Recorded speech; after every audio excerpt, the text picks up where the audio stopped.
મારા ભાગ્ય ખુલ્યા, મારા પાપો હર્યા, આ ભરત ક્ષેત્રે મારો જન્મ થયો.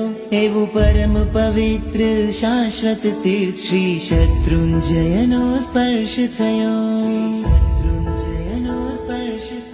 જેના કણ કણમાં હર રજ કણમાં અનંતા જીવો તર્યા રે. જ્યાં વારે વારે આદિ પ્રભુએ પાવન પગલા કર્યા રે. પાવન પગલા કર્યા રે. જે તીરથ પર સિદ્ધિ છે, જે શાશ્વત સુખ નિધિ છે, એવા તીરથને કરું હું વંદના.